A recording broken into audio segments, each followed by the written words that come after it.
people finding out about the true color of Christ and the disciples and the Israelites and the Jews, and their response is kind of crazy. All right, so I just saw what Vladimir Putin just dropped. I'm pretty new to religion, so I've been looking at things. I always thought he was black. I really did. So I told my buddy who has been in religion his entire life, super Christian, and he was like, oh yeah, he was always kind of more black than white. And I was like, maybe he just doesn't get it. Like, if Jesus is black and David and all the other people are black, and black people have been enslaved by the white people for the last 200 years, and we've been lying to them about Jesus is black, not white. We completely lied about it and then enslaved them. Black people are going to be pretty pissed. Rightfully so. I would be fucking mad too. So, what happens next?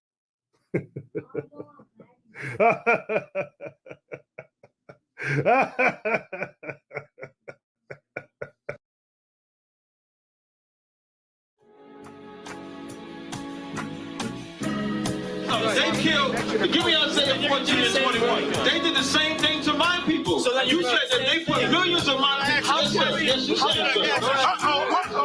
Should a murderer go to jail for murdering? Absolutely. Should a thief go to jail when he steals? Absolutely. Should a robber pay back the money he robbed? Absolutely. So why shouldn't the white man pay for what he did? That's right. One day you'll see just how it feels. Payback is a dog. It's a dog. Payback is a dog.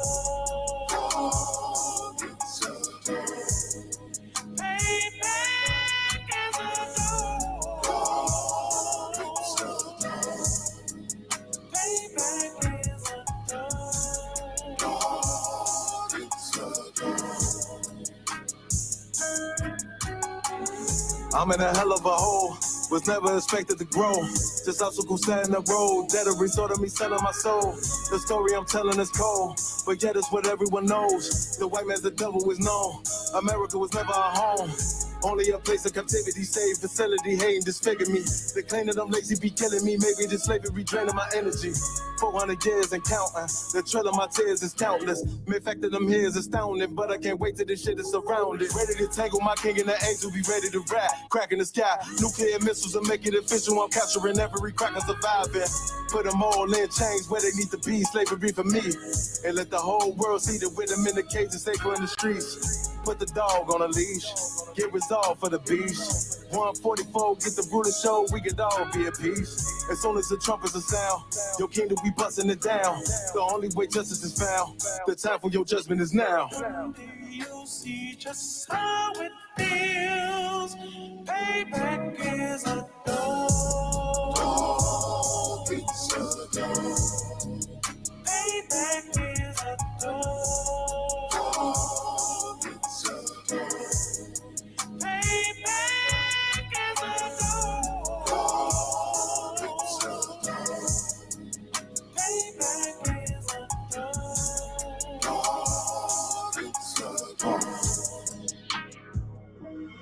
Look, ain't no remorse in my blood slim. It won't be no compromise. Now it's time to feed the worms. Watch his body turn to flies. I clutch iron while you trust the lies. The next Glock I buy gon' be Gen 5. I get it customized.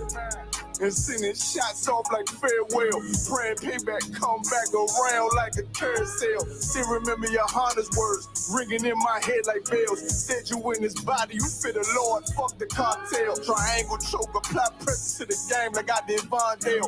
Payback's a bitch in a dress, she a bombshell. Revenge is dish served cold, I just hope they make an oxtail. Glock fresh out the box, I swear it got that new car smell. Made myself a target in the world of mad shooters. That was designed fast for our babies to pass through it. And the day of our king's reign, I'll be overzealous. They bought my jealous, I bought brand new parabellums. One day you'll see just how it feels. Payback is a dog. It's a dog. Payback is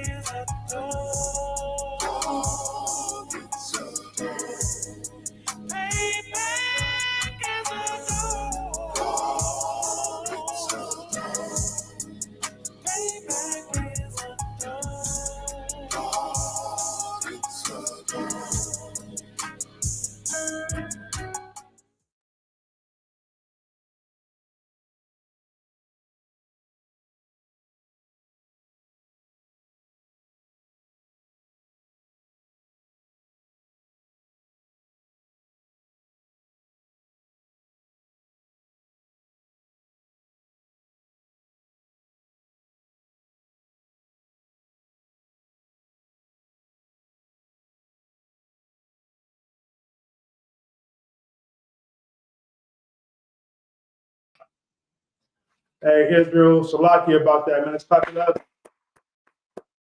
I'm Precinct Officer 500 Uraga Board, and this is the ISUPK Northern California class. We started out at 1 West 125th Street, Harlem, New York. And we're here to let the Blacks, Hispanics, and Natives know that regardless of what the oppressor might tell you, regardless of how they may make you feel like you bottom and underneath them and below them, you are the chosen people of the Most High. You are a righteous people of the Most High. And according to the Bible, you are the chosen people of the Most High, man. And the oppressor, he's the devil that the Bible speaks of. You know what I'm saying? All right, real quick, I'm gonna get some shots out to the brothers and sisters tuning in because we really appreciate it. Hit the like, subscribe, and share button, and let's push this truth, man. Because if we don't do it, nobody else will. All right. Shout out to Sister Michaela tuning in out of Sacramento. The Water of the Youth, Most High in Christ. We got Princess Azara tuning in class and tuning in. That's right, push this truth. Most High in Christ. We got Trooper Nayak, my brother, tuning in out of San Jose, man. Most High in Christ to you all, man. The water for tuning in. Tonight's topic of the class is celebrating holidays as hatred towards God. It's important for us to understand that celebrating these holidays is so wicked, and it's hatred towards the Lord. And it's not only hatred towards the Lord, it's really hatred towards yourself. I mean, you're celebrating something that was given to you by people who do not like you. You know what I'm saying? Like, you really teaching your kids to celebrate these things, and what they're celebrating is really and genuinely not for them. The Bible has a whole list of high holy days for you to celebrate, but you choose to have your kids celebrate something that someone hates you promotes, someone who dislikes you promote. You know what I mean? And that goes to anything. If someone disliked me, there's no way in the world I would ever have my son or my daughter or my kids following anything that they're saying. But yet still, us here as Blacks, Hispanics, and Natives, we have no problem with letting our kids celebrate Christmas, celebrate Thanksgiving, celebrate Halloween. We have to shake that, man. All right? Because the way you bring your kids up is the way society will be. And if you around my age bracket, you know what I mean, between late 30s, between the late 30s and early, I'll say late 30s and late 20s, you have seen the destruction that has been caused due to us wanting to live how we feel like we just want to live, not wanting to follow rules and not wanting to follow our parents' guidance. You know what I mean? Wanting to do what we wanted to do and live the way we want to live. And we see that was not lucrative. In fact, that led to us being unalived at an alarming rate, whether it was us unaliving us or the oppressor unaliving us. All right. So again, these holidays is wicked. We shouldn't follow it. And it's not just the holidays. Let that noise pass. It's not just the holidays. It goes for voting too. It goes for taking part in the voting structure. That's something we shouldn't do. Because at the end of the day, it's not up to you who's the president, who's the vice president. It's not up to you. And the crazy part is, Salaki, they got something called the electoral votes. The electoral votes. What you don't know is the oppressor is cunning. And I'm gonna just go and say this real quick and we get into the class. The electoral votes was created because they knew that eventually they would be outnumbered by so-called Blacks, Hispanics, and Natives, and they still wanted to possess the power. So they divided it up in electoral votes. So every one vote technically doesn't count. If you have a million people in California voting for Trump and you got 500 voting for Kamala, well, it's only going to be 13 points that go to Trump, meaning he just wins the whole state regardless. It's not everyone's vote. You get what I mean? Or if it was 49% to 50%, it's basically saying California goes to that person who had 50%, even though not even half really agreed with that person being president. It's all a tool and a scheme, you know what I mean, to keep the oppressor in power. Just like if you had a person of my stature who wanted to run for president, I couldn't do it. Why? Because now they make it so expensive for someone to run for president. You have to have money or be backed by many people who have money. This is another tool that they use to keep you oppressed. Because if you decide to rise up against the government, if you decide to change the structure, you will have to go inside of the structure to change. You will have to pick the least of evils. And here in the UPK, we don't promote voting. We say, why pick the least of evils? Why not just not pick anyone? And that's the righteous way to go about it. All right? Pull yourself out of America. It's a lot. But anyway, you'll get into these holidays and how they're so damn wicked and we shouldn't celebrate them, all right? Let's go to Ecclesiastes chapter 20, verse 2. We're going to go, this is the Old Testament. We're going to go in the book of Ecclesiastes chapter 20, verse 2. Exodus chapter 20, verse 2. This is the book of Exodus chapter 20, verse 2. And it reads, I am the Lord thy God, which have brought thee out of the land of Egypt. Now, this term, this is saying the land of Egypt, is basically saying, I am the Lord your God. When you look up the definition of Egypt, it says bondage. So we're going to read it again using bondage. I am the Lord thy God, which have brought thee out of the land of bondage. What's bondage? Bondage is what we're in here, if you Black, Hispanic, and Native. You are treated like slaves. And although they say slavery is outlawed, believe me, it's not. It's well intact. In fact, that's why they're trying to get rid of critical race theory. In fact, that's why they wanted to get rid of ethic studies, because ethic studies show the people and told the people about who they really were and not who they are according to America's standards. All right, let's continue on. Out of the house of bondage. There we go again. He just said what I was going to say, what I just said. Verse 3, thou shalt have no other gods before me. You should have no other gods. Now, what makes something a god? When you worship it. When you are so excited that Halloween is coming up that you cannot sleep. Or when Christmas is coming around in the whole month of December, you are walking around a Christmas tree. You're going to buy Christmas trees. You're getting in the spirit of Christmas. You're wearing that little ugly elf-looking hat. You're wearing pajamas, taking pictures with your family in Christmas clothes, pajamas, sending them to everybody. You're in the spirit of that. Meaning what? You're worshiping that. You're worshiping it. The Lord said, "You shall not. There shall not be no other gods before Him." Period. And if you put something at the focal of everything, then your focal stays on that. It wouldn't even be nothing that come behind Him. You will look straight at it and you will look at Him for what He is. That's what you guys do, you Christians out here in America. That's what y'all do. Y'all sit here and tell brothers and sisters it's okay to celebrate these laws. It's okay to believe Christ is whatever you believe He is. You know what I mean? It's okay to live your life in a certain way and come back and ask for forgiveness. These are the things that the Christian church tells us.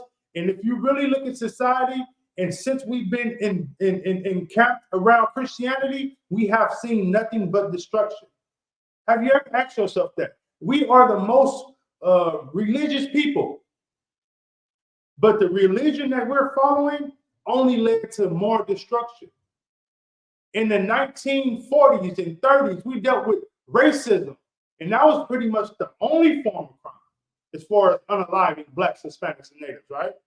But now you go forward into 2020 or 99, 1990, the 1980s, the 1990s, and you see a mass murder of Blacks on Black crime. Why is that? Why is that when they say it was all free? Christianity was that problem because we all felt that you can do whatever you want to. We're being taught that you can do whatever you want to, come in this church and ask for forgiveness. You can't. All right, we got to get back to the people, to the ways we actually held posts, loving one another. You know what I mean? Not looking down on one another, not stabbing each other in the back, raising your neighbor kids. Any brother in this school see my son do anything, get on his ass, man. Salaki. No dick. But get off. You know what I mean? Tell him right from wrong. You know what I'm saying? Get on him. You know what I'm saying? Because that's what raises up a righteous man. A righteous community raises a righteous man and a righteous woman. How do you know that? Look at the communities we're raised in. There ain't nothing righteous in the slums of East Oakland, besides the brothers who hear this truth and hear this knowledge and embody it. That's the only thing righteous you go find in ease. You know what I mean? It's desolate. All right? So the Lord said, don't put any gods before him, man. And there's a consequence when you do that. All right? We go get into it, though, all right? So let's drop down to verse 5. Thou shalt not bow down thyself to them, nor serve them. You shouldn't bow down to these other gods, and you shouldn't serve these other gods. You know what I'm saying? You shouldn't worship these other gods. You shouldn't push their agenda to these other gods. Let's continue on. Why shouldn't you do that? For the Lord, for I, the Lord, thy God, am a jealous one, a jealous God. He said he's a jealous God. Now, when a person tells you they're jealous of something, you can bank your dollar that something gonna happen if you don't listen to what they're saying. A person who's jealous of you will take your life. You know what I'm saying? So if God's telling you he's jealous, if you put some of these false prophets and false gods above him, what do you think he's gonna do? Just look back at history, man. Look back at these last 50 years and what we've been caught up in since we've been idolizing America's holidays, man. We've been just put in the most horrible situations.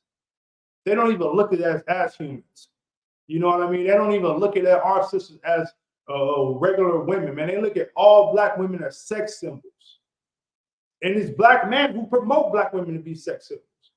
So I can't sit here and attack the sisters for anything, because any action that a sister is doing is because a man is letting her do it. You got to have structure. And any woman who says, I don't need a man to tell me anything, tell me how well her structure is right now. Whether she's doing good, whether she's making $100 million, $100,000, I guarantee you her life is not right. She's looking for a man to come lead her. I need a man in my life. But your mouth says, you got to learn, look, you got to learn how to shut the hell up. You got to come to school, shut your mouth up, and then maybe a man who has the spirit of God and who's looking for a righteous woman, maybe you can convince him that you're that righteous woman. But if your mouth yapping and going off, ain't no man finna pick you, man. Who wants to pick a woman like that? You know what I'm saying? You got to remain humble. So lucky. But let's get back to this, man. The Lord thy God is a jealous God, man. He's jealous, man. Let's continue on. Yep. Visiting the iniquities of the fathers upon the children unto the third and fourth generation of them that hate me. He said, look, I visit the iniquities. What is iniquities, Azarah? The iniquities? Mm-hmm.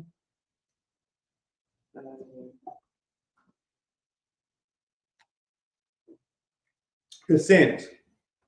All right. So he said here, visiting the iniquities of the fathers upon the children unto the third and fourth generation. So he's visiting the sins of the fathers, and he's basing that on the upon the children, all the way to the third and fourth generation.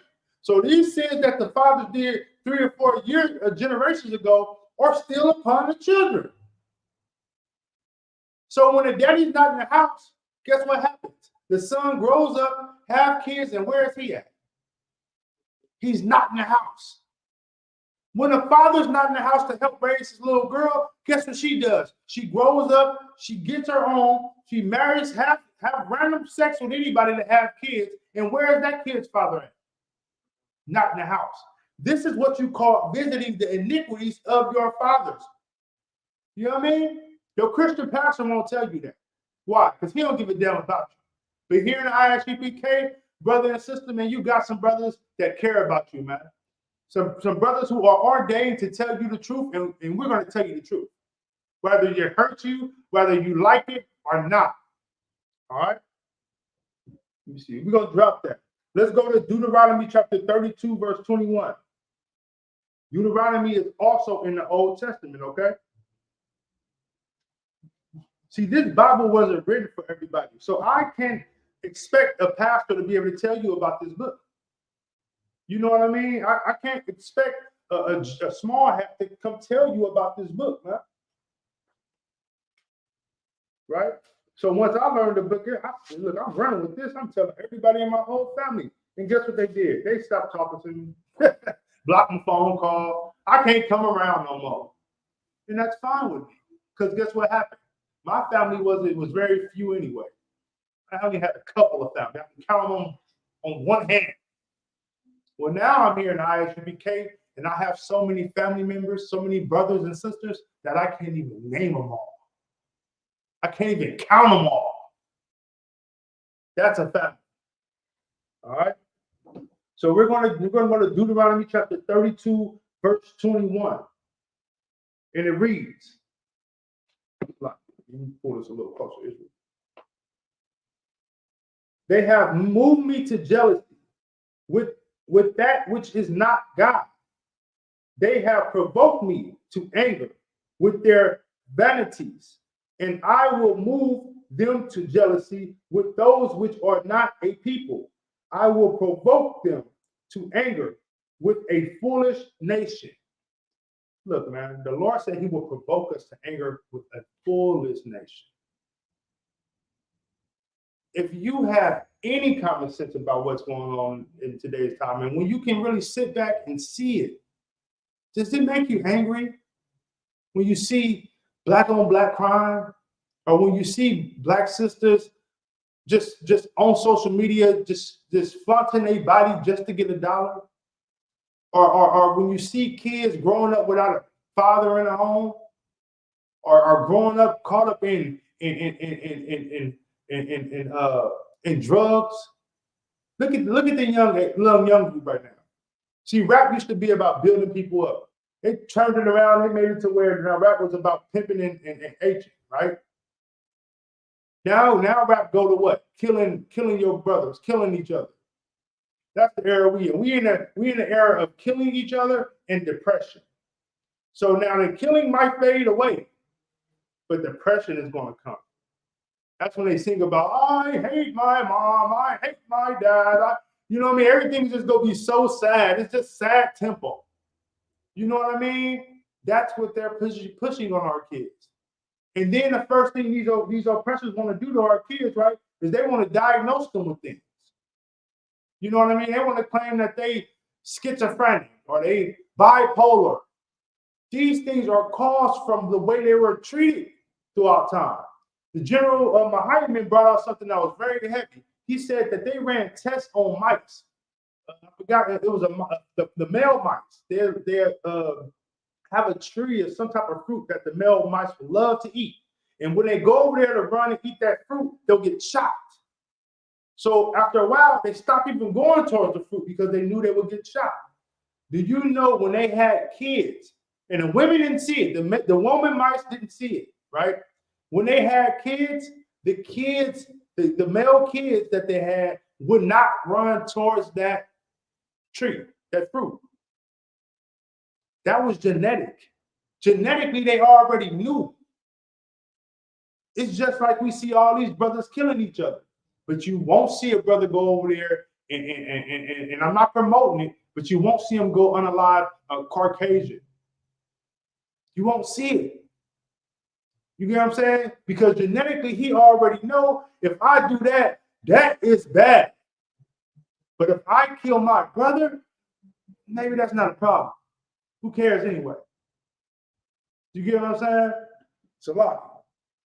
But the Lord said he will move us into a foolish nation. Let's go to verse 22. For a fire is kindled in my anger. It shall burn unto the lowest hell, and shall consume the earth with her increase, and set on fire the foundation of the mountains. The mountains is the power, the Americans, the heads of it. That's the mountains. He said he's gonna set it on fire. You know what that's the beginning of, seeing? World War III.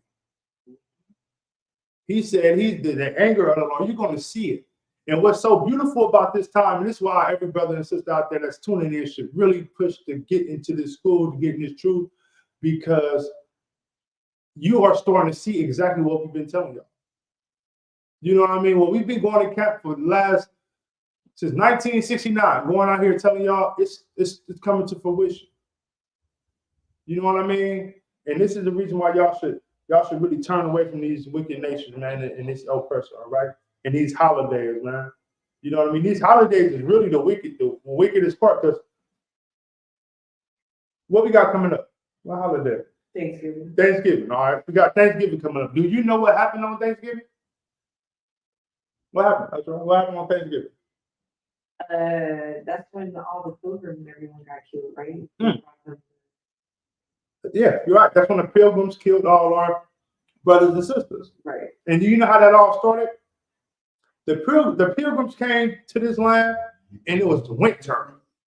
I mean, it was so cold they were going to die or be unalived by the natural what is it called? The climate. It was just so they just weren't used to the climate, and they was wanting to just give up the ghosts.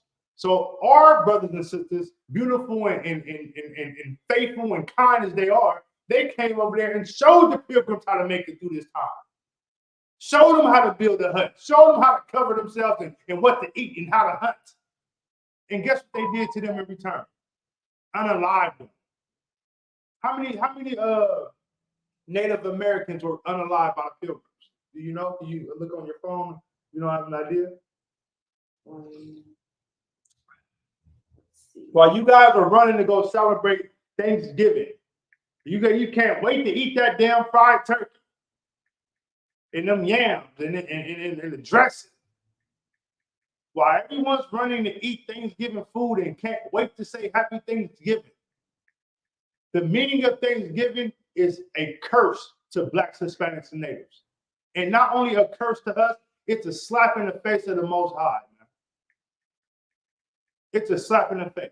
Because while you celebrating something thinking it's all love and it's all good, the meaning behind it is wicked and it's death. You got that number? 600. 600 people. That can't be right. That can't be right.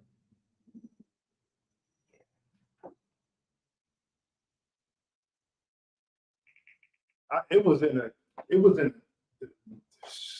I want to say it was 100 and something thousand. Some crazy number too. It was crazy. If you can't find it, it's all right. You know what I mean? Are they trying to get rid of that? Yeah, I mean, of course they don't want us to know that, but it was a crazy number of Native Americans who were unalived by the pilgrims, and it was just whether them killing them through smallpox, and believe me, this went on for a while. And then all you Hispanic sisters and brothers out there that might not know it, you are just a Native Indian and a Spaniard put together. Go ahead. It says 700 people. Okay, yeah, that's probably one day. Yeah. You gotta do the whole time throughout everything. But we'll get back to this. All right. Let's go to Judges chapter 5, verse 11. All right. Chapter 5, verse 11.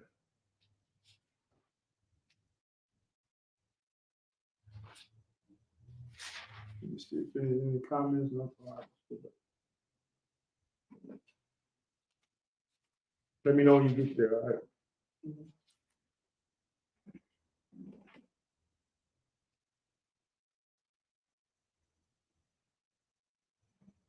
All right. Okay, this is the book of Judges, chapter 5, verse 11. They that are delivered from the noses of archers in the places of drawing water, there shall they rehearse the righteous acts of the Lord, even the righteous acts towards the inhabitants of his villages in Israel. Then shall the people of the Lord go down to the gates. This is talking about, this is actually a heavy scripture. All right, we're going to start from the top. They that are delivered from the noses of the archers in the place of the drawing of water. What is the noses of the archers? You know what an archer is, right? What does an archer do? They hold the water right. No, they pull back there, the bow and shoot. So to be delivered from that, meaning to be delivered from it, you saved from it. You saved from that. All right, let's continue on. In the places of the drawing of the water, normally when it catches you off guard. The archers there, sometimes you might see it coming, but normally they catch you when you're not paying attention to it at all.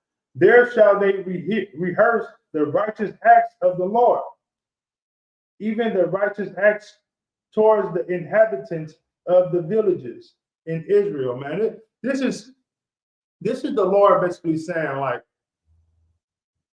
when we're delivered from this wickedness, then we will rehearse the righteous acts of the Lord. Then we'll get back to what we are originally supposed to be doing. You know what I mean? Like, we won't continue on worshiping, celebrating Christmas or celebrating Thanksgiving or celebrating anything wicked, because we know that the Lord saved us from this wickedness. And that's kind of how it is being in the truth. If you know the Lord saved you and took you out of this wicked world and brought you into the ISUPK under Commander General Yohana and changed your life, stopped you from eating pork, shrimp, crab, and lobster. You know what I'm saying? Stopped you from being a God. So I'm going to get clipped. I gotta watch. Stop you from selling your box. Stop the brother from chasing, just chasing him out here. You know what I mean? Like they used to say in the rap song, shooting it on a crack table. You know what I mean? Just playing Russian roulette with your sword. You know what I mean? Like, when you're brought out of that, you're delivered from the world. So you gotta, man, give homage to the Most High for bringing you out of that. And not only that, stay away from it. You tell your kids all the time, don't play with fire, you're gonna get burned. Your kid go over there still, don't play with that, you're gonna get burned. Once that kid get burned, what is he not going to do again? He's not going to touch the fire. And that's what it is, coming into the truth and separating from the world. Once you come in here, you know what not to do, you're not going to go back there. And if you do go back there, then you know what's going to happen to you. If you tell your son don't touch that, he get burned, he come back, he don't touch it for a while. If he go back and touch it, what's going to happen to him? He's going to get burned. So you leave out of the school after the school tell you don't eat shrimp, crab, pork, and lobster is bad for you. Don't celebrate holidays. Thanksgiving, Christmas is no good for you. Don't sleep with whores and don't sleep with harlots. Sisters, don't be giving your box up to every dude you see. Get a husband, stick to the one husband. When you go outside of that and go back and do it, what's going to happen? You're going to feel the consequences of not listening. See, that's what Christianity don't tell you. Christianity will make you think you got forgiveness all the time. The Lord knows my heart. That's the faith. That should be at the top of every Christian church. The Lord knows my heart, because they promote you being a alternative lifestyle person. They promote you living an alternative lifestyle. They promote you celebrating everything that the Lord tells you not to do. Everything that the Lord say don't do in this Bible that they say they reading out of and telling you about, they promote doing. You know what I'm saying? And then they turn around and tell you that the Lord forgives you for everything that you do. All you got to do is ask the Lord. Say his name. That's not true, man. The Lord don't hear it. Go ahead. No, I think it's some Coca-Cola in there. You can get a cup and help yourself. All right, so let's drop it. Let's go to Jeremiah chapter 10, verse 2. Jeremiah chapter 10, verse 2.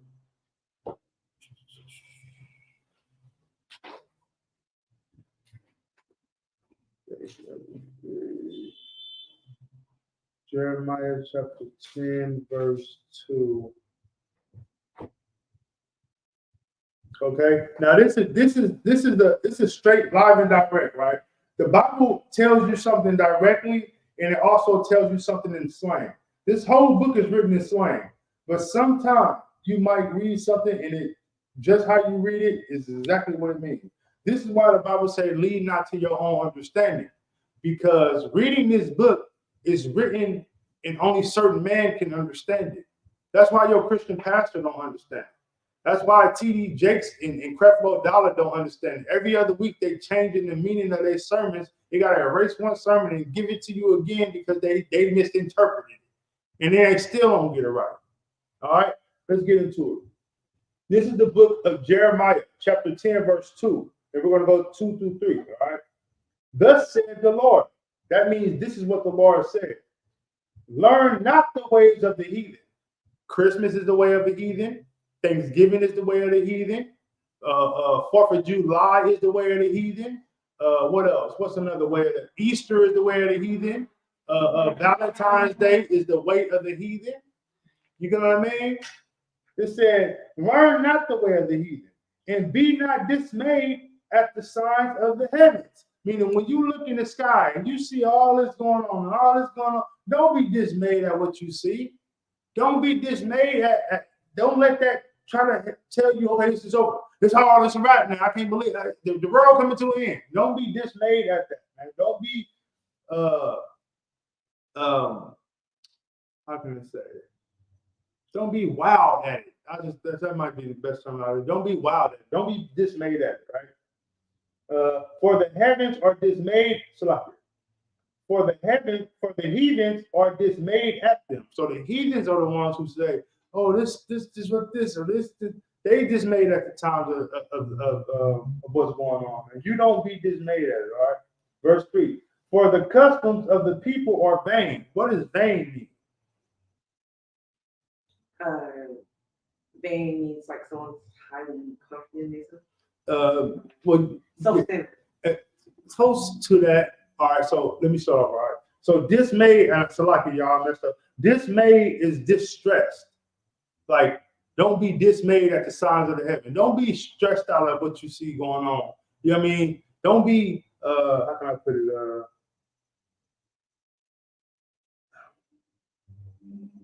Don't be like, I think that's probably the best way I can put it, distressed. Like, don't be distressed at the signs of the heavens, man. Don't be distressed at what you see going on. What you hear it saying it in the Bible, and then you look and you see it going on. You're like, oh shit, the whole world from here. I need to sell everything I got because it's about to be over. Like, don't be dismayed at it. Don't let that frighten you. You know what I mean? Don't let it have you scared. You get what I mean? Like, don't be frightened of it. All right.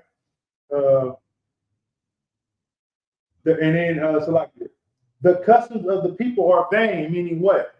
Meaning they are nothing. To be vain is nothing there. You know what I mean? The customs of the people are vain is nothing. You know what I mean? Their customs that they follow is nothing. Christmas don't mean anything. Thanksgiving don't mean anything. All these holidays that they push for you and you go broke. You know what I mean? Damn, good night.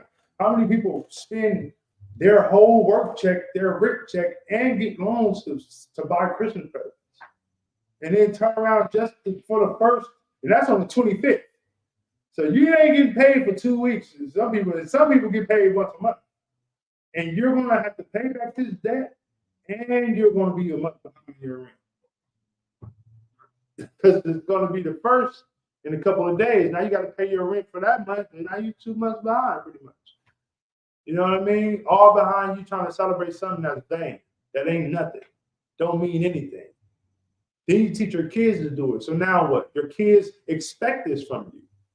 How can you be mad at your kids crying because they want a damn costume and you couldn't afford to get it? These are the things you taught your children they'll expect from you. These are the things you put meaning behind it and put value behind. So now they expect it. You know what I'm saying? Where the only thing you should put value behind is celebrating the days that the Lord said recognize. You know what I mean? And the Lord don't tell you to go spend $1 million to recognize his days. All he tell you is to turn away from the world, turn away from the heathens. Don't live your life in wickedness. Don't follow these customs of the world. That's all he tells you. You know what I mean? It don't cost you anything to follow the Most High, man. But to follow the wickedness of these nations, it costs you everything. Everything, all right? Let's drop that. So like, yep. So basically, vain is just something that vain produces no results. So like, What's a good example? I want to say, I'll give you, if I was to use, I'll give you this in vain. How would I be able to use that? It's like, I'll give you this in vain, meaning I'll give you this as it is. You know what I mean? Like, I'll give you this, like, not saying I'll give you this, but it's nothing. It's just like, I'll give it to you in vain, meaning I'll give it to you the way it is, the way you see it. This is what it is, right? It's good that you broke that down, because a lot of times, like, the world uses the word vain for self-centered. They always, when you hear people say, "Oh, that person is vain," or anything of that sort, that just means like self-centered and selfish. So do me this favor, right? Google the meaning of vain. And this one I'm gonna get back to having you Google the words and the meanings. Go to the Webster dictionary and Google, just say vain in the Webster dictionary. Webster. Yeah.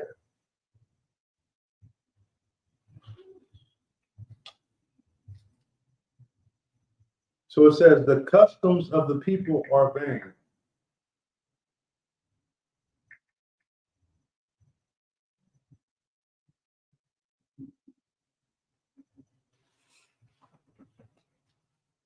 But it says having or showing undue or excessive pride in one's appearance or achievement. Okay, that's the first definition, right? So what's the second? Marked by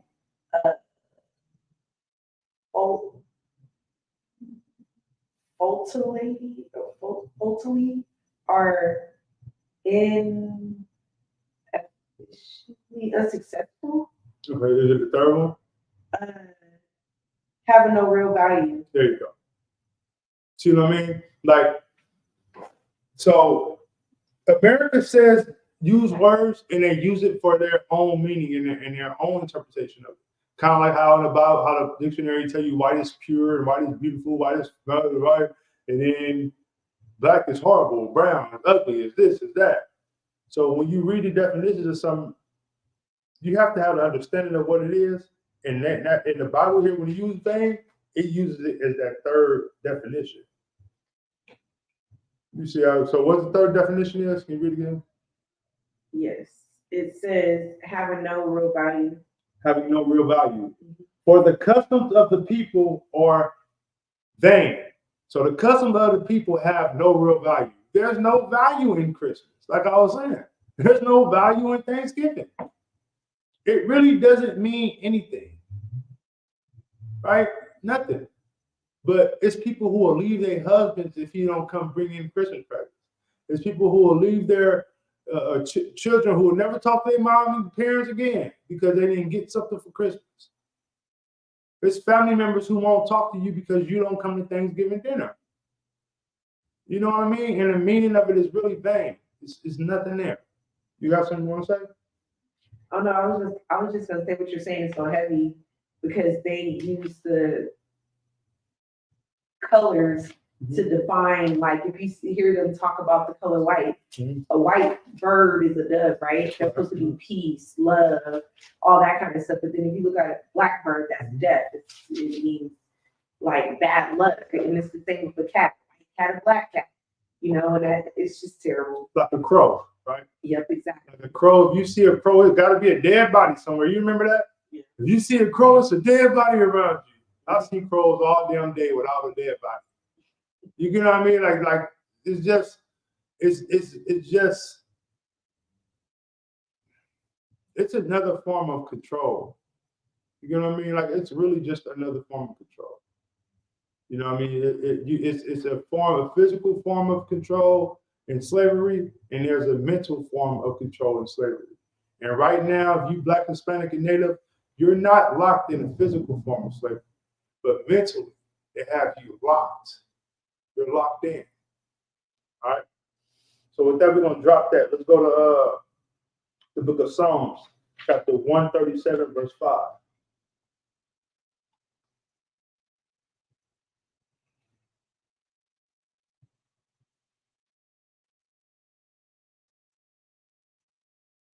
This is the book of Psalms. And this is the book of Psalms, so like is David, right? And David was Cold, brother, man. I mean, like, if you want to know a good example of someone serving the Lord, David gives you that example, right? Because even when he has flaws or when he makes mistakes, he still, how you say it, serve the Lord. He checks himself in it. He accepts how the Lord deals with him, and he still walks with the Lord, right? And that's how you got to be.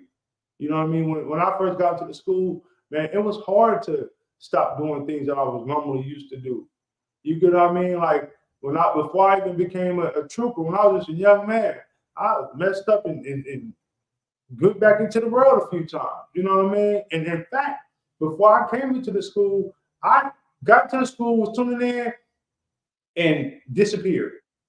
Like literally, I didn't stop watching the classes, but I stopped calling in. I stopped, socializing so much with the brothers, and I went back in the world.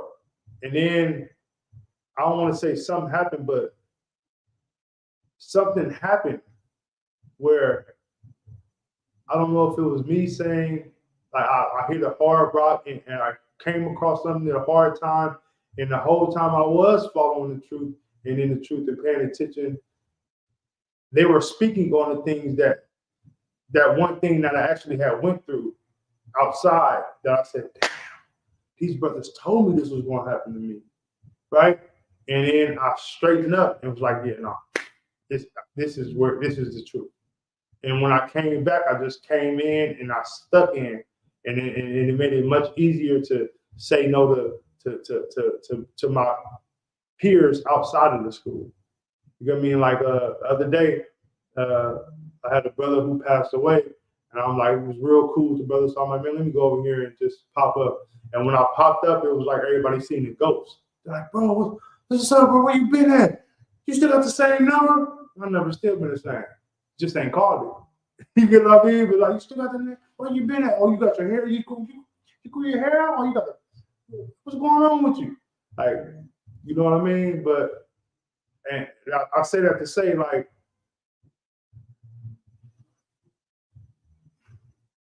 when you know something is right for you, don't second guess it because your family might not agree with it, or you don't want your family members to look at you in a certain way, or look at you like you off and they not, or you outside of the group. You know what I mean? Like, accept it. You know what I mean? Because one thing about being in the truth is that the Lord don't choose everybody. You get what I mean? Like he doesn't choose everybody.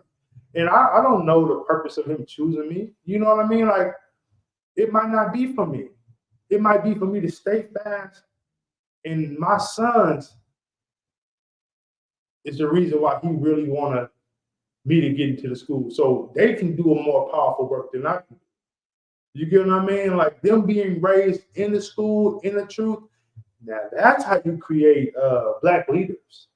You know, I pray you understand that. It wasn't the so much the students. For instance, look at Tupac. His mom was a Black Panther. I'm sure his daddy was somewhat affiliated with the Panthers, right? The FBI was scared of Tupac. They was watching him just because of that. And the knowledge that he possessed, if he was still alive now, he'll be in a political party and leading that political party. In fact, he may have created his own political party. You get what I mean? Like, your children, in a way, the children, when you give them that information and raise them in that certain way, man, look, come on, man. Now that's how you build something amazing. That's how you really build. You want to see the Black structure and the Hispanic structure change, and you want to see unity, watch the ISUPK. But when you come to the Passover, you see little Hispanic and Black and Native children running around playing with each other and getting to know each other. And as they get older, every Passover, they look forward to seeing each other. That's power. You get what I'm saying? I pray you understand that, man. Well, let's clap it up for that. Bringing together these nations, man, because that's what we got to do, man. It starts with the kids, but it got to be done in the righteous way, all right? So we're going to go to the book of Psalms, chapter 137, verse 5 through 6. All right? You got anything, Angela? Well, nah. All right. how shall we sing the Lord's song in a strange land? So they were like, how shall we sing the Lord's song in a strange land? Verse 5. If I forget thee, O Jerusalem, let my right hand forget her cunning. What does that mean, Arthur? If I forget thee, O Jerusalem, we know Jerusalem is our foundation. It's our homeland. Said if I forget, and that's just saying if I forget the customs, if I forget what I learned and what I was breeding for and what I was living for, let my right hand forget her cunning. What does that mean? I'm assuming that means like let her be reminded of the truth, like maybe the laws, statutes. That's always gonna be that. That's what always. It's tough enough for that. That's always that. But it's really like this. So my right hand cunning, right? So I'm right-handed. My craftiness is coming from my right hand because I'm used. This is what I use. My craftiness is going to come for this hand. My left hand, although I have both, may not be as crafty because I don't use it as much. It's the dominant hand, right? So without my dominant hand, I'm not what? You're not going to be able to use your full. I'm not dominant. You get what I'm saying? With my left hand, I can do some stuff, but it's not how I can do it with my dominant hand. So when it says, Salakia, let my right hand forget her cunning, that's just the craftiness in it, the skills in it. You know what I mean? Like, and that's speaks volumes to us today.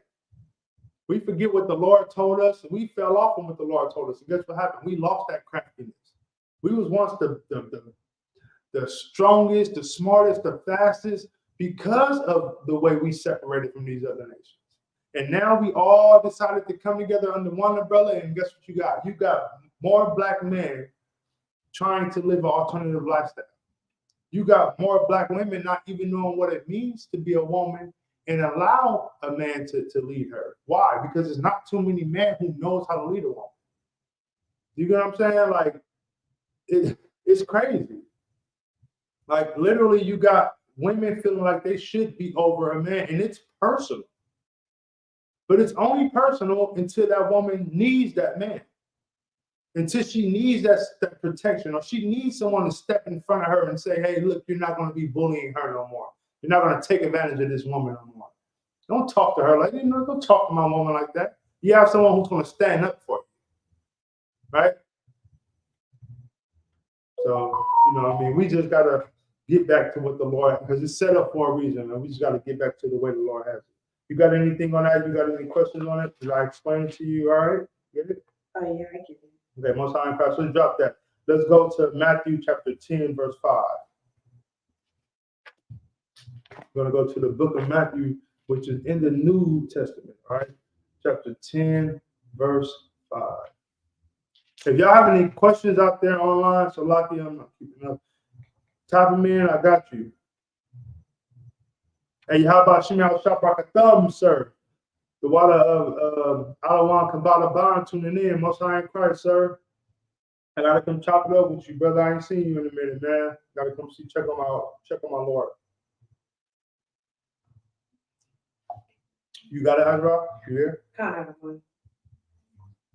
This is the book of Matthew, chapter 10, verse 5. These 12 Jesus sent forth and commanded them, saying, go not into the ways of the Gentiles, and into any city of the Samaritans enter ye not. So he said, go not into the ways of the Gentile. What were the ways of the Gentile? A lot of people get this scripture confused when they don't go to the ways. What were the ways of the Gentiles? If you don't know, you can. I'll say not of the truth. No, the way, that's all. I'll say that's it. But the ways of the Gentiles were exactly what the ways of the heathens were. So a Gentile is just an Israelite who who just don't follow the Israelite customs. So a Gentile will be your Christians in a Christian church, or your Black and Hispanic brothers in a Muslim mosque. You get what I'm saying? Anybody who's Black and Hispanic who don't accept what we tell them and who wants to follow the Christian pastor, they're a Gentile according to the Bible. So don't go into the ways of the Gentile, meaning what? Don't celebrate that Christmas. Don't celebrate that Thanksgiving. Don't do what them Gentiles doing, man. You come to the Passover. You feel me? You at the Feast of Unleavened Bread. You at the celebrate the Feast of Purim. Or you know what I mean? Like we do those things. Don't go to the ways of the Gentiles. You understand what? And into any city of the Samaritans, Samaritans, enter ye not. Don't go into their cities. Why? Because those cities, you probably wouldn't even no Israelites there to go get. You know what I mean? Like, man, don't even enter in them cities. It's done. And if there was any people there, for him to say don't enter into them cities, it's like it's a wrap. You get what I'm saying? Like that just shows you that the Lord don't want to save everybody. It's not. Don't even go in. And we got Gentiles everywhere. But he said, look, hey, don't even go into that city. They ain't even none. You still go in there, man. They done. Don't go into San Francisco. Look, it ain't no. You ain't saved. You know what I'm saying? Like that's how it is. That's cold. That's heavy. Right? Let's continue on. We're gonna go to like verse 6. So like and these 12 are the 12 tribes of Israel. All right. So when he said these 12 the Lord sent, those were the 12 tribes of Israel. Like not broken, not you know what I'm saying? Like those were the 12 tribes of Israel. All right. All right, so verse 6. But go rather to the lost sheep of the house of Israel, meaning what? Don't go try to save all these other nations who have, don't go into the city of the Samaritans. Because in the city of Samaria, whatever it is, we know what about that? That those people are what? Samaritans. Right? Go into their city. Don't even go in there. We ain't trying to save them. You don't go into the city of Melpitas. You know what I mean? Like, you ain't trying to save none of them. Like America's the only one who want to bring everybody together and hold hands. And tell me what happened to an American in Palestine. You know what I mean? What happens to a black man in shit? I mean, where's the most in the sun downtown? You get what I mean? Like, come on, man, what are you doing there? Like, we ain't going to save them. But go rather to the lost sheep of the house of Israel, man. Go to the people who are lost. Those people who don't know who they are. You can't change the minds of anyone, but you can enlighten people. See, we're not out here to change anyone's mind. If your mind is made up about you want to celebrate Christmas and Thanksgiving, by all means, you're going to do it, you're going to do it. I'm coming to tell the people who don't know that it's a sin to do those things. I'm coming to the people who weren't aware that Christmas was wicked or Thanksgiving was wicked. I'm not going to the people who know this and say, well, I'm doing it anyway because my family wants to do it. Or I'm going to do it anyway because it makes my kids happy. The hell with my kids, man. The hell with their happiness. I'm happy with what makes the Lord happy. In fact, my kids are alive because I follow what makes the Lord happy. Do you know how many people how many kids were not even conceived because their fathers died at 16, 17, 18?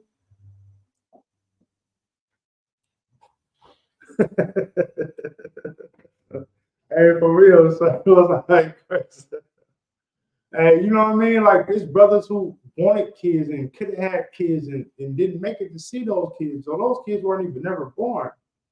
You know what I mean? So for me to have kids and be blessed with having them and then say, I want to see them happy. I'm going to celebrate Christmas. I'm basically signing them up, signing their death certificate. You get what I'm saying? Because all my kids are going to do now is grow up and when they don't have it, they're going to go out and harm somebody for it. They're going to go out and unalive someone for money to buy these things. And they're going to think in their mind, I had to do what I had to do.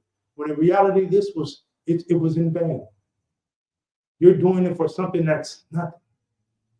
You know what I mean? So Salaki, let's drop that. Let's go to Jeremiah chapter 2, verse 33. All right. Trying to run through these things pretty quick. Book of Jeremiah chapter 2, verse 2, verse 33. All right, 2, verse 33. This is the book of Jeremiah, chapter 2, verse 33. Why trimmest thou thy ways to seek love? Therefore, hast thou also taught the wicked ones thy ways? Trimness, what is they saying? Trimness, what does that mean? And it's a word that you can relate to. When you hear somebody trim something, trimness, what am I doing when I'm trimming the trees? I'm actually what? I'm trimming the trees, so I'm what the trees? You're cleaning them up, you're taking off all the extra stuff. But what I'm using a what? To trim. Right. And what is that trimming doing to the trees? It's true. What do scissors do to paper? Okay. And I'm trimming the paper, right? So basically I'm cutting it. So you know what I'm saying? Like that's why it's good to understand the Bible, right? Because someone else can tell you that means something different. But trimness is just trimness. I got some scissors, I'm trimming the paper. You get what I'm saying? So now, why cut thou they ways to seek love? Therefore, hast thou also taught the wicked ones thy ways? Meaning, why are you cutting your ways? Because you want to be loved. Because you want everybody else to love you. Why are you doing that? For what? Why are you cutting you? So you not doing what the Lord said? You gonna celebrate Christmas because you want to be loved? It says, therefore hast thou also taught the wicked ones thy ways. So while you cutting your ways to meet their criteria, have you taught them yours? Have you told them to come to the Passover? Have you told them to come to the high holy day at the school? And we got every high holy day. We're here. Did you tell them to come here? Yeah, no. Because guess what? They're not going to want to come. So guess what I'm not going to want to do for them on the holidays? I'm not going to come. I'm not coming to Christmas dinner. I'm not coming to Thanksgiving dinner. You come to the high holy days. Why do I have to cut my ways to show you that I love you? Why don't you cut that wickedness out and show me you love me? You know what I'm saying? How about that? It's a question we got to ask each other. Man, let's drop that. Let's go to 1 John chapter 5, verse 3. 1 John chapter 5, verse 3. That's a hard question. I mean, like literally, when someone say, "Oh, you ain't coming to Big Mama cooking a sweet potato pie. You ain't coming to Thanksgiving." She gonna have them yams. You know the yams. How you like it, girl? When we was kids, the marshmallow. Hoo-hoo. Yeah, you coming? No. In fact, I'm inviting you and Big Mama to come to the what's that? What feast is that on the 25th? The feast of Hanukkah or something? Yeah. Come here. We're gonna have all the same things. Big Mama ain't gotta bring nothing. Come as is. That the Christians love to say that, right? Come to the high holy days as is. Don't worry about bringing anything. The brothers and sisters in this school gonna have everything you need. Get here. It's on the 25th. How many people you think gonna come? I'm not the ones in the school gonna come. But I'm talking about out in the road. Ain't nobody gonna go. Right? They gonna want to open their presents. They want to sing the Christmas songs and dance in front of white Jesus. Yeah, they want to do all that. You know what I'm saying? They're not going to come. So why you got to trim your ways to satisfy them? All right. So let's go. 1 John chapter 5, verse 3. All right. You there? This is the book of 1 John chapter 5, verse 3. For this is the love of God, that we keep his commandments, and his commandments are not grievous. That's the love of God. So when someone says they love God, so they're celebrating Christmas, that's Jesus' birthday. I love God. I love Jesus. That's why I'm celebrating Christmas. Tell them they're alive. Tell them they're alive. Because the ways of the Lord is not grievous. Ask them why they're eating shrimp, crab, pork, and lobster. Because the Lord gave us these commandments. You know what I'm saying? He gave us these commandments. Go ahead. Yes, if I may, a lot of times, a lot of people celebrate these holidays. They don't even know what these holidays mean or where they came from. And I guarantee you, if you ask most of the people, you can ask them why they celebrate it. They'll tell you why they celebrated it. But if you ask them, do you understand this holiday and where it came from? They're going to give you the Christian version of where these holidays came from. The fiction version, just like Easter's supposed to be this bunny hopping around, right, giving out eggs and candy, and Christmas, oh gosh, here comes Santa Claus on a sleigh, and it's but none of that is actually true. None of it is factual. Right. And that's heavy that you said that, right? That's so heavy you said that. I just want to show, because Easter, that's a perfect example, right?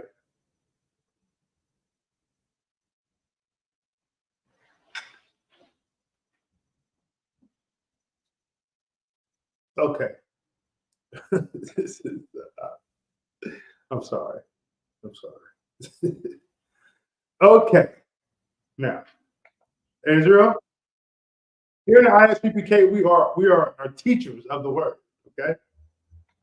And so you got that. Go to YouTube so you can see this video. Okay. All right. And tune into the class so you can see the video. All right. Let me know when you can see it. I'm going to give you a lesson, a lesson that your Christian pastor won't give you.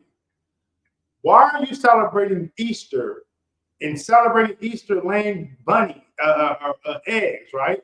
You're saying a bunny lays eggs. This is what you're telling your kids. You're sitting on Easter egg hunts. Go find a golden egg, son. The bunny laid them. You're lying to your kids. What kind of parents are you to lie to your kids? I'm going to show you a video that a bunny does not lay eggs. Okay? This is a bunny. Oh, I'm waiting on an egg to pop out. Come on, little Eggy.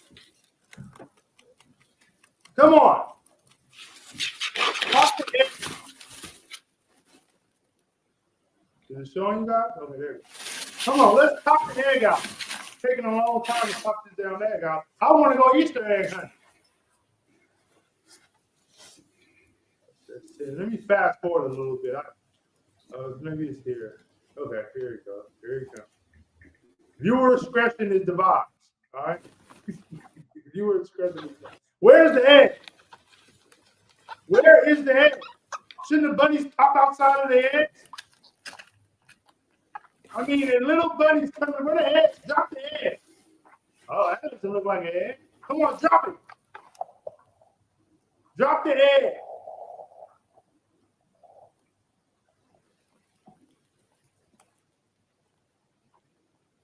Go ahead.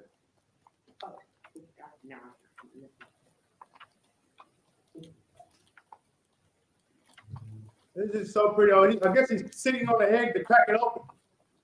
Drop the egg, bunny. Oh, wait. You mean to tell me there's no egg? They're not coming out of eggs? Moral of the story, man, your oppressor lied to you, man. You believe that everything the oppressor says to you, and he lies to you. Bunnies do not lay eggs. So you're a parent who tells your kid, bunnies lay eggs. They don't lay eggs. I'm sorry. You're a parent who lies to your children. And you wonder why your children grow up with an envy towards you. You lie to them. Bunnies don't lay eggs. So why are you celebrating Easter?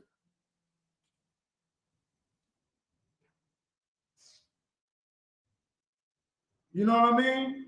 We teach. We teach. Right on, sir. We teaching.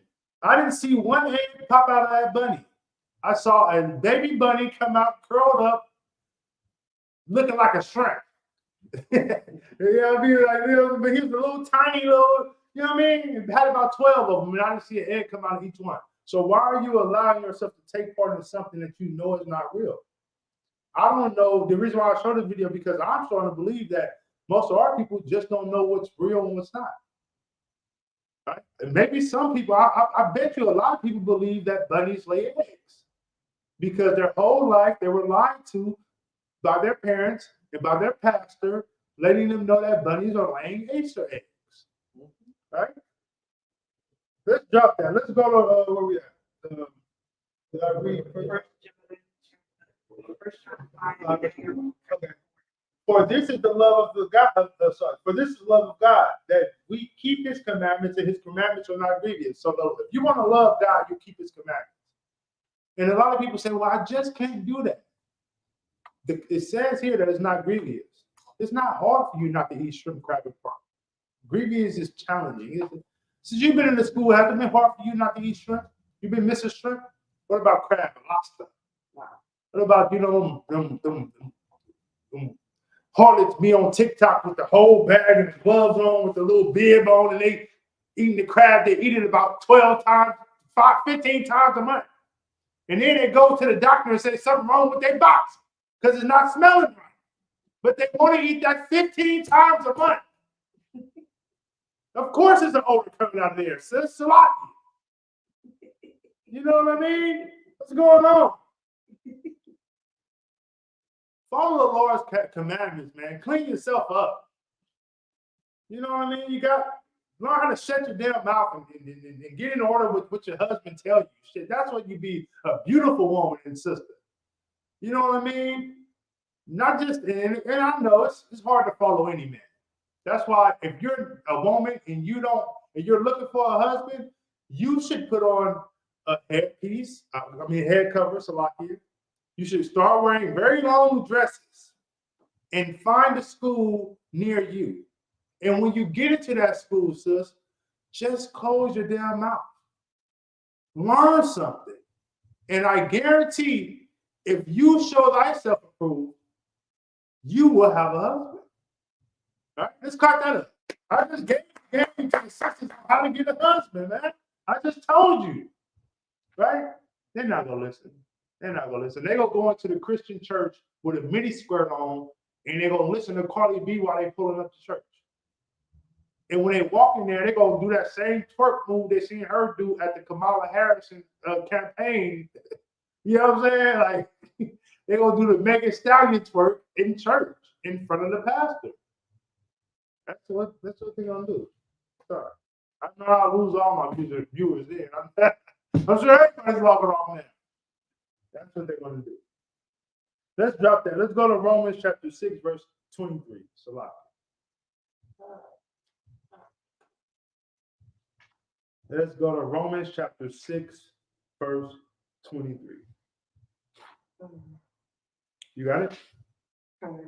This is the book of Romans, chapter 6, verse 23. For the wages of sin is death, but the gift of God is eternal life through Jesus Christ our Lord. So the wages of sin is death.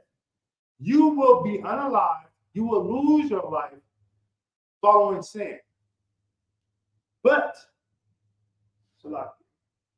the gift of God is eternal life.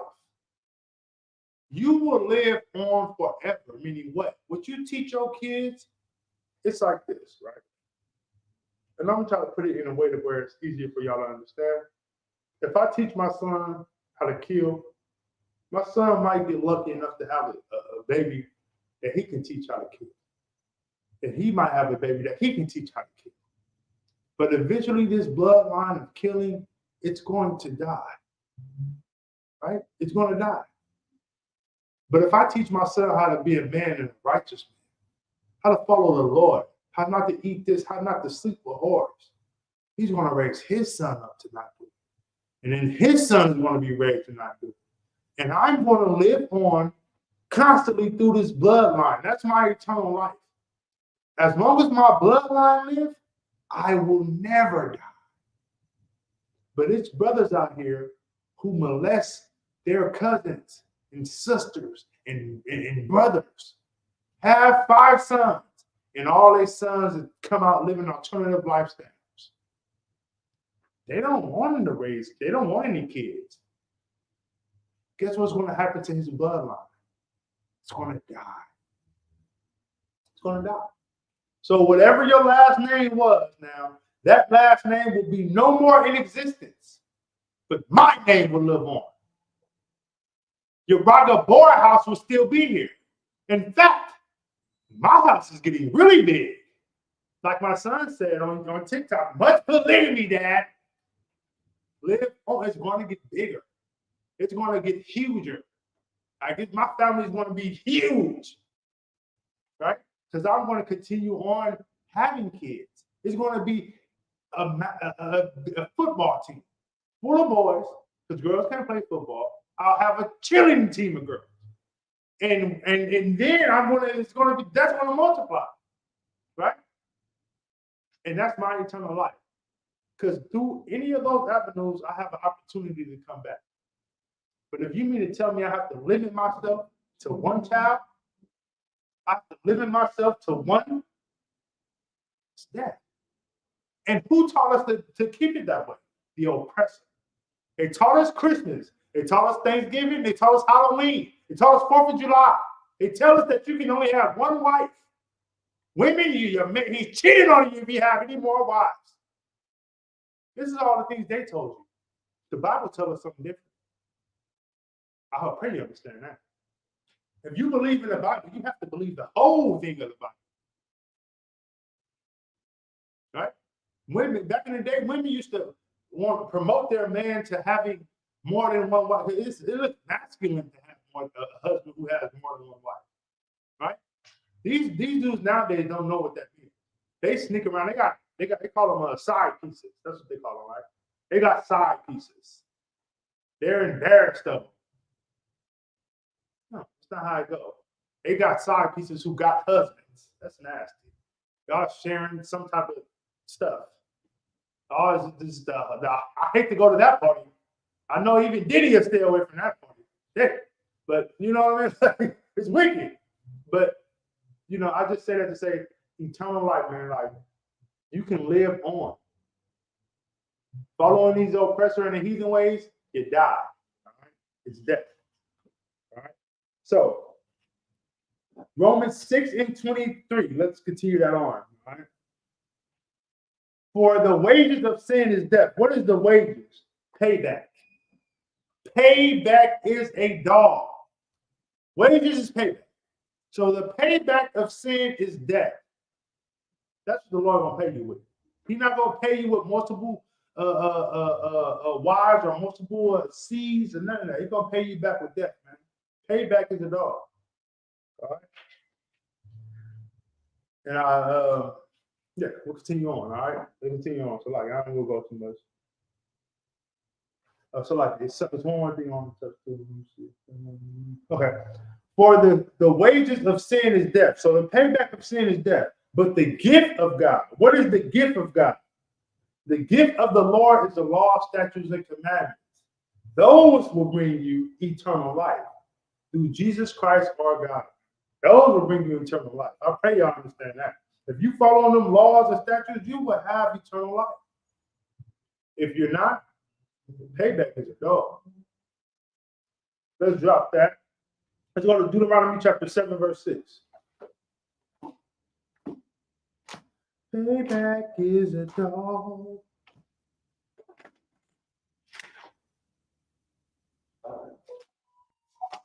Is a dog, is a dog, is a dog. All right, Deuteronomy chapter 7, verse 6. We're gonna go through 12, all right. For thou art an holy people unto the Lord thy God. Holy means separate, man. You are separate people to the Lord thy God. So you're not Caucasian, you're not Chinese, you're not joined together, you're not one. For thou art an holy people unto the Lord God. You are holy. You're meant to be cut off from other nations. The Lord thy God hath chosen thee to be a special people unto himself. He don't want to share you with Christmas and Thanksgiving and Halloween. He wants you for himself. Above all people that are upon the face of the earth, you are better than any other people that walk this earth. If you're Black, Hispanic, and Native, you are better than any other people that walk this earth. Why? Because the Lord chose you. No one else. He chose you. Let's continue on verse 7. The Lord did not see his love upon, the Lord did not set his love upon you, nor choose you because you were more in numbers. So like because you are more in number than any people. So look, if you go to the Middle East, they have numbers. We're only 12% of America, Black man. We're only 30% of America, Hispanic man. We're 2% of America, Native Indian man. So he didn't choose us. You go to Palestinian, Pakistani, and wherever it is, there's many of them. There's so many of them, they got to sleep in the damn gutter to make room for each other. He didn't choose us because we had numbers like that. We don't have those numbers. All right? For ye were fewest of all people. The Bible told us we were few of all people. All right? Let's continue on. But because the Lord loved you, and because he would keep the oath which he has sworn unto your fathers. The Lord swore oath unto our fathers. So just like it's mandatory for him to keep the oath, it's mandatory for us to keep it. And that's how you know that the sins of the father will fall upon the children. Because if your daddy didn't tell you about the oath that he swore with the Lord, and it didn't go down and trickle through the time, and you decided to venture off and do something else, that's your head. That's on you. Just like the oppressor, they say, well, how can y'all blame us for slavery? We didn't do it. No, you didn't. Your father did it. Yeah, but that's not me. But you reap the benefit of what your father done to blacks, Hispanics, and natives. Therefore, you will also reap the punishment. I pray you understand that. Hath the Lord brought you out with a mighty hand and redeemed you out of the house of bondmen from the hand of the Pharaoh king of Egypt? Again, Egypt just means bondage, and he brought us out of that land. Verse 9. Know therefore that the Lord thy God, he is God, the faithful in mercy. He is God, the faithful God, which keepeth covenant and mercy with them that love him and keepeth his commandments to 1,000 generations. Guess what? If you just get yourself in order and get in line and follow these laws, statutes, and commandments of the Lord and turn away from the wickedness, it says here, with them that love him and keep his commandments to 1,000 generations. We ain't seen 1,000 generations yet. So if you get yourself in order and follow these laws, statutes, and commandments and come into this house and do what you need to do to show to follow the Lord in a righteous way, guess what? He ain't gonna forget you. But you can't keep coming. This ain't Christianity. You can't come in here every week. You do something, you go sell your box, give it away to every man who paid for it, who got $20, and then you come in here every Sunday saying you want crying and want the Lord to forgive you. This is not the Christian church. You have to turn away and commit yourself to this. This is an oath. In the words of the Ottawa Captain Akai, this is the blood oath here. This is get it back in blood. This is where Little Dirk got it from, to get it back in blood. The Lord is the one who's going to get it back in blood. So I pray you understand that. If you want to keep following his wickedness and celebrating holidays and Christmas and Thanksgiving, the Lord will get it back in blood. Verse 10, and repayeth them that hate him to their face. He will do what? Pay them to their face. They will see their destruction coming, and they wouldn't know how to stop it. Continue on. To destroy them. He will not be slack to him that hated him. He will repay him to his face. The Lord is a man of war. He will pay you to your face, man. The Lord ain't gonna hide his hand. He gonna give it to you. He gonna show you what he did. You know, a real man is the one who will do something and say, I showed him how I did it, man. You know what I mean? That's a cold brother. That's why we so cold here in ISUPK, because we learn from a cold brother. All right. Let's continue on. Verse 11. Thou shalt therefore keep the commandments and the statutes and the judgments which I command thee this day to do them. Verse 12. Wherefore it shall come to pass, if ye hearken to these judgments and keep and do them, that the Lord thy God shall keep unto thee the covenant and the mercy which he showed unto thy fathers, man. You keep the law, statutes, and commandments, the Lord will show you the mercy that he showed unto your fathers. And this ain't got to be your late father. If your father ain't in the school, then he's definitely not talking about him. He's talking about Jacob. All right? He's talking about the last heads that followed the commandments before the others went rogue and did their own thing. All right? Let's drop that. Let's go to Deuteronomy 28:6. This is the book of Deuteronomy, chapter 28. 28, verse 6. Blessed shalt thou be when thou comest in, and blessed shalt thou be when thou goest out. Look, I'm going to be blessed. I was blessed when I came to this school today. I was highly blessed. And guess what? When I leave this school, I'm going to be blessed.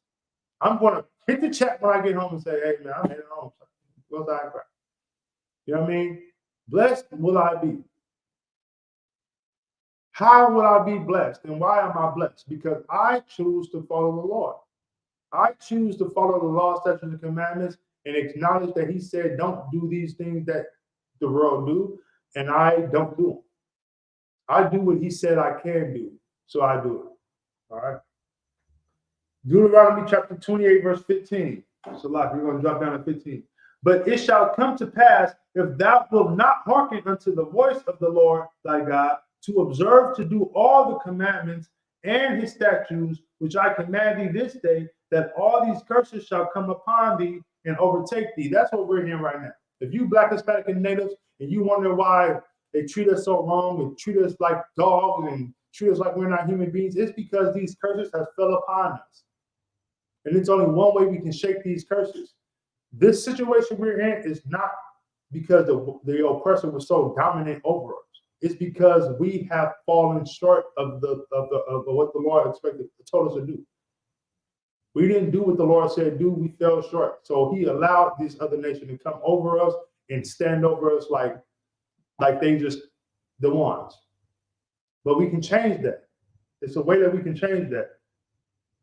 If we hearken and do the things that the Lord said to do, then those things will not affect us. All right.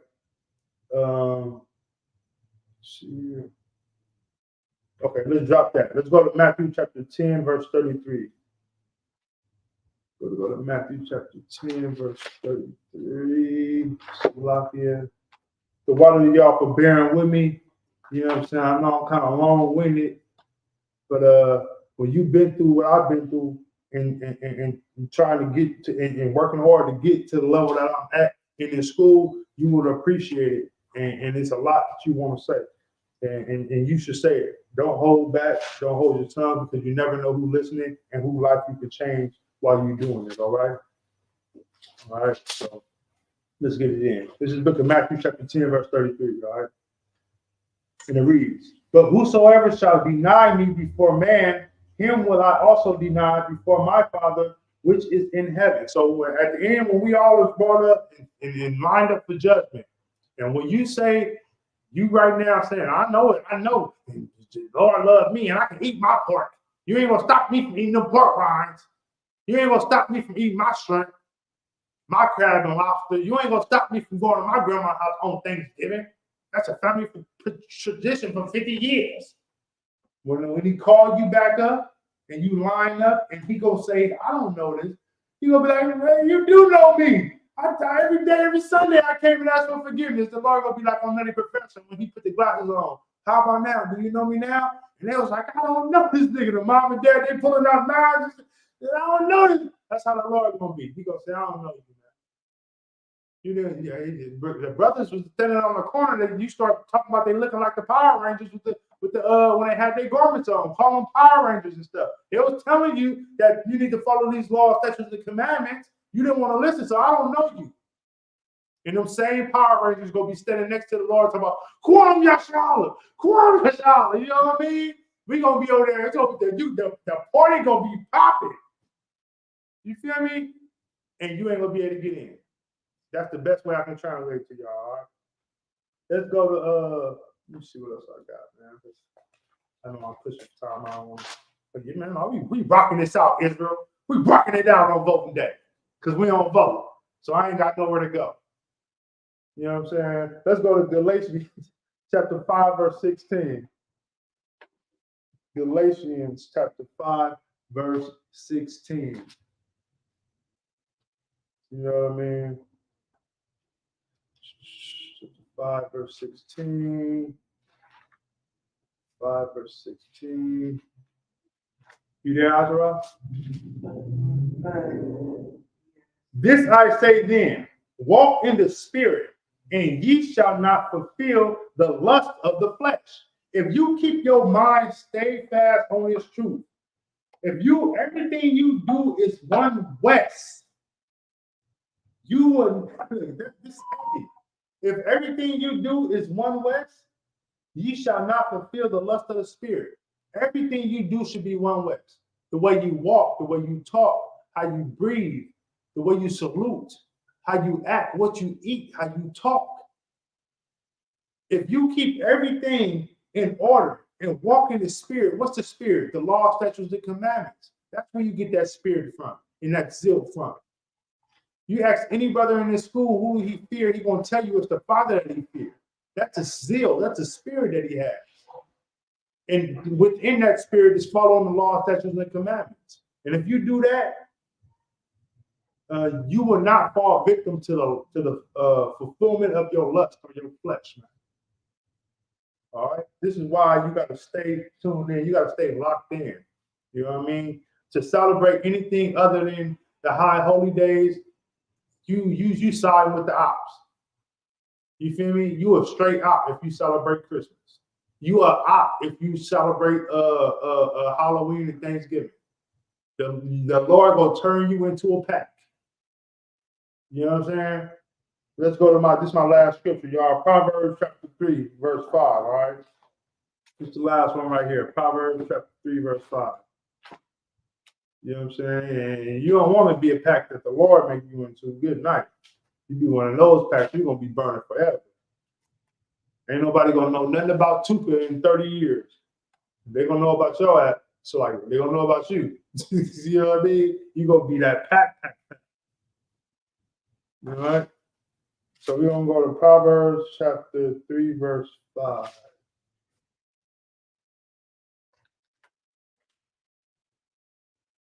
All right. This is the book of Proverbs, chapter 3, verse 5. Trust in the Lord with all thy heart, and lean not unto thy own understanding. Don't read the Bible and think you know the Bible because you read the Bible and you think you understand the Bible. Trust in the Lord with all thy heart, and don't lean to your own understanding. Don't think that the Lord would change something because we living in a different time. No, no, no. Your job is to trust the Lord and follow the Lord and lean not to your own understanding. Don't say this Bible was written thousands and thousands of years ago. That's not what it's telling you. What it said right here? Trust in the Lord with all thy heart and lean not unto thy own understanding. Don't do that. All right, listen to you all. Verse 6. In all thy ways acknowledge him, and he shall direct thy path. If you acknowledge the Lord, what do you get? Wisdom. And through wisdom, being directed through wisdom, you cannot be led astray. If you do not follow the Lord, you are blind. And if someone else come to you and tell you that they want to follow the Lord, but they blind too, and you say, well, I'll follow you, you lead the way because you saying you following the Lord, you guys are both going to end up in the ditch. The blind leadeth the blind into a ditch. That's where you're going to be. All right? So let's go to verse 7. Be not wise in thy own eyes. Fear the Lord and depart from evil.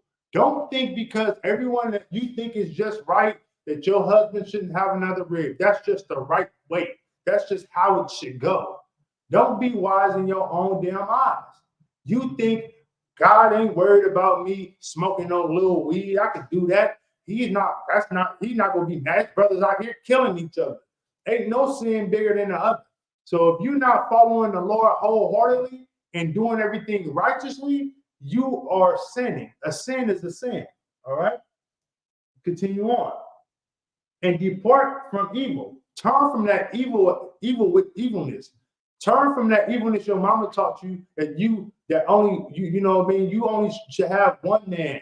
You know what I'm saying? You should follow Christmas. Why you can't come around? Don't take that away from me to be able to be a grandmother to my kids or my grandkids on Christmas, or to come around a family on Thanksgiving. You don't know how long Big Mama go live. I'm gonna tell you like this: the hell with Big Mama. If Big Mama is not following the law, statutes, and commandments in this Bible, she probably won't live too much longer anyway. I ain't finna sit here and jeopardize the time that I got here because Big Mama don't want to listen. I got the antidote. I got the key. I'm finna go here and live my life the way I'm supposed to live it. And the hell with anybody that's living it any other way than that. You know what I'm saying? This is the ISUPK. We follow the Lord. If you want to follow the Lord, you will not turn to holidays, Christmases, or anything else that the Lord is against. And with that, I am preaching officer of 500 Uraga Bar of Salaki. That's America, always leaning to their own. Damn right, sir. That's America. And if you feel like you want to be with America and lean to your own way, your time will be short. But as for me and my household, we will follow the Lord, man. And with that being said, the water to all the Alawanium that tuned in, I muchly appreciate it. Also, the water to all the sisters that tuned in and the brothers that tuned in, hold your course. Don't fall weak to these holiday demons and mess around and get dealt with and be a pack of the Lord. All right. And with that, I'm gonna end this class, man. I like to salute the brothers. Yahweh Ba'ashim Yahweh Shaparakathum to all the brothers out there, man. And Yahweh Shemar Alatah Ba'ashim Yahweh all the sisters. All right, that's my time. Shalom.